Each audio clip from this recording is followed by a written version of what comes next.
Memang bersoalan kurban, saya jujur saja selama di Indonesia masih banyak salah pemahaman terhadap kurban. Dan saya pernah berkata, memang Islam kita di Indonesia Islam keturunan. Ya, jadi asal tahu saja ya. Ya, tapi dari segi belajaran, mohon maaf ya kita terlalu jauh terhadap pemahaman. Yang saya maksud, kita melaksanakan sesuatu tapi kita sudah belajar, sudah tahu, bukan hanya asal saya dengar, saya lihat, saya bukan sebatas itu, tapi kita punya dasarnya. Dan ini kelemahan kita, di antaranya kurban. Saya pernah mendengar, bukan malah sering mendengar soal kurban dihitungkan beroran. Jadi keluarga suami istri sama 5 anak berarti jumlah 7, wajib sapi. Kalau kurang daripada itu, atau misal suami istri tidak mampu, boleh ini tahun kurban kambing atas nama suami, tahun depan atas nama istrinya. Ini hal keliru sebenarnya. Yang dihitungkan soal kurban beda sama akikah dan beda sama zakat fitrah. Zakat fitrah sama akikah terhitung beroran. Akikah laki-laki 2 kambing, perempuan 1. Kalau tidak mampu boleh. Kalau ada kembar laki sama perempuan berarti 3 kambing. Tapi kalau tidak mampu boleh 1 kambing, tidak masalah. Dan tidak ada istilah sekarang saya kurban tapi nanti sisanya seolah-olah ada hutang sama Allah. Sesuai kemampuan kita.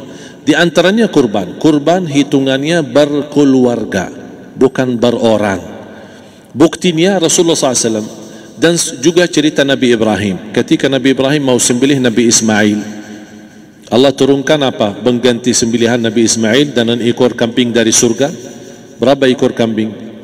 1. Padahal Nabi Ibrahim punya istri 2 dan anak. Ada istri Siti Hajar dan Sarah.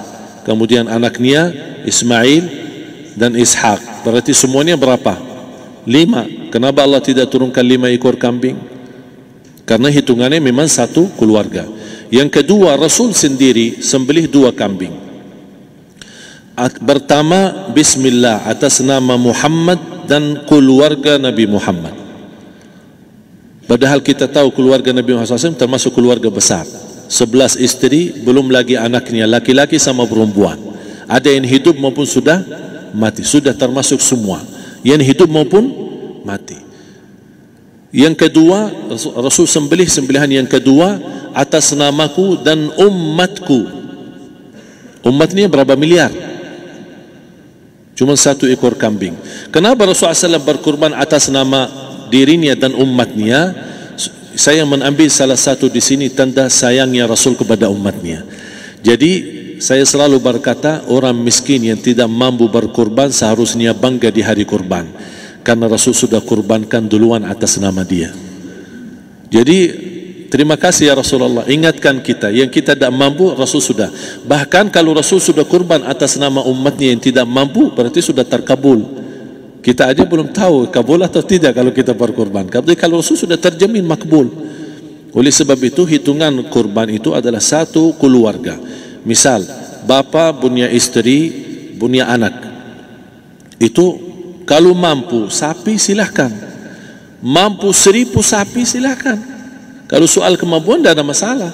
Tapi kalau soal kewajiban, tidak ada wajib lebih daripada 1 ekor kambing. 1 ekor kambing. Misal, kalau bapa punya istri 4. Misal. Cuman ini misal. Ya. Istrinya 4. Setiap istri anaknya 10. Berarti jumlah berapa? Anak 40, istri 4, berarti 44, sama bapa 45. Wajib 1 ekor kambing saja, cukup untuk semua ini. Tapi kalau soal mampu, ya silahkan. Mau 1000 kambing boleh, mau 1000 sapi boleh. Tidak ada yang melarang kalau soal kemampuan. Dan kalau kita mau sembelih, Bismillah atas namaku dan keluarga. Tidak perlu bawa data-data nama keluarga. Jadi disebutkan tukang sembelihnya, ada capek menunggu sambil sebutkan nama-nama. Tidak perlu. Udah Bismillah atas namaku dan keluarga. Termasuk kata atas namaku dan keluarga, termasuk orang tua yang sudah meninggal. Termasuk orang tua yang sudah, karena kita adalah hasil daripada orang tua. Itu sudah termasuk, tidak perlu kita sebutkan. Ada sebagian ulama membolehkan kalau kita mampu, mau khusus kambing atas nama orang tua, tidak masalah kalau kita mampu. Tapi kalau kita tidak mampu, itu sudah termasuk orang tua kita bersama keluarga besar kita. Ini salah satu kenikmatan, dan ini termasuk juga sedekah yang berguna bagi orang yang sudah meninggal di keluarga kita. Wallahu ta'ala alam. Dan juga masalah panitia, bisa kita mewakili kalau kita tidak mengerti sembelihannya dan tidak mengerti cara bagiannya. Tapi ada satu sunnah yang termasuk kehilangan sunnah ini, adalah banyak yang tidak mau makan dari hasil kurban, padahal itu sunnah Rasul.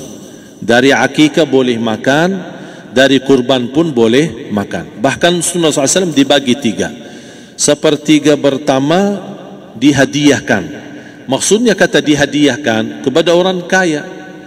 Misal tetangga saya tapi orang kaya, dia bukan miskin, tapi boleh saling hadiah. Karena inti daripada hadiah silaturrahim. Ada keluarga kita termasuk mampu, tapi saya kasih, ini alhamdulillah saya sembelih sapi. Barangkali dia tidak mampu, cuma sembelih kambing. Udah, kita dapat daging kambing, dia dapat daging sapi. Tapi dengan niat hadiah, bukan sedekah, karena dia bukan orang miskin yang menerima sedekah. Yang sepertiga yang kedua adalah sedekah. Sedekah itu termasuk orang miskin. Yang ketiga, kita makan sendiri. Bahkan Rasulullah SAW selepas Idul Adha, beda sama Idul Fitri. Sebelum Idul Fitri dia makan kurma, meyakinkan batalan puasa. Tapi kalau Idul Adha tidak makan dan minum sebelum salat, kenapa? Bukan berarti tidak boleh. Tapi Rasulullah SAW ingin pertama pembukaannya, buka sarapannya atau makan di pagi harinya selepas Idul Adha adalah dari hasil sembelihan kambing itu atau dari kurban. Jadi kita sebagian sedikit. Tapi kalau kita merasa alhamdulillah rezeki saya banyak di rumah, alhamdulillah banyak ada makanan, mau sedekahin semuanya, semua mau sedekahin, tidak masalah. Tapi yang saya maksud, kenapa tidak kita sekali-kali hidupkan sunnah Rasul? Jadi sebagian, walaupun ada sebagian sedikit lah, buat istilahnya sama sedikit porsi nasi atau apa, karena kita berhak sebagai kita kurbankan lillahi ta'ala, kita berhak menikmati kurban ini yang lillahi ta'ala supaya kita mendapatkan keberkahannya, bukan hanya orang lain. Terus yang kedua ada masalah pembayaran.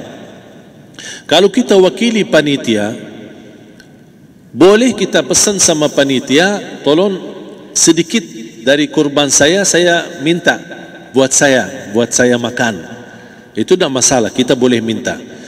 Dan boleh kita wakili, tapi kita tolong ingatkan, tidak boleh pembayaran hasil sembelihan itu dari kulitnya. Ini menjadi salah satu persoalan di Indonesia. Banyak tukang sembelih datang, ketika kita tawarkan untuk sembelih ini, berapa pak? Oh tidak apa-apa, kasih aja kulitnya sama kepalanya. Jangan anda setuju, jangan anda terima. Oh maaf, saya tidak bisa. Bapak berapa ongkos sembelihannya? Kita harus sepakat dulu. Tidak, saya ikhlas, tidak apa-apa, seikhlasnya. Tapi yang penting kepalanya sama kulitnya. Itu aja yang saya minta, yang lain tidak apa-apa. Tidak boleh. Tidak boleh. Kenapa? Karena ini kurban. Kata kurban berarti lillahi ta'ala, bukan untuk jual beli. Kalau kita sudah bayar dari bagian kurban, berarti bukan lillahi ta'ala. Harus kita jaga amalan itu. Tapi bagaimana cara jalan keluarnya? Kita harus sepakat, ijab kabul. Sepakat dulu, Pak, saya udah begini, saya kasih untuk sembelihan 50.000. Bapak setuju? Ya udah setuju. Selesai kan? Sudah sembelih, sudah potong, sudah semua. Lepas ini semua kita kasih ongkos 50.000 ongkos sembelihannya. Habis itu, Pak, kulitnya sama kepala hadiah buat Bapak. Itu dah apa-apa, dah masalah. Tapi bukan untuk bayar sembelihan. Faham maksud saya? Harus dibedakan supaya jangan sampai amalan kita kurban habis biaya, habis ini malah tidak diterima karena sudah kita bayar sebagian daripada kurban. Saya silahkan bayar apa yang kita sepakati, mau hadiahkan kepada dia karena kita tidak bisa guna. Buat apa yang kita mau gunain kulitnya? Tidak bisa. Tapi mereka, buat mereka lebih berguna, oleh karena itu kita bisa hadiahkan untuk mereka. Bahkan kita bisa juga kasih daging untuk mereka bisa menikmati sebagai sedekah. Wallahu taala alam.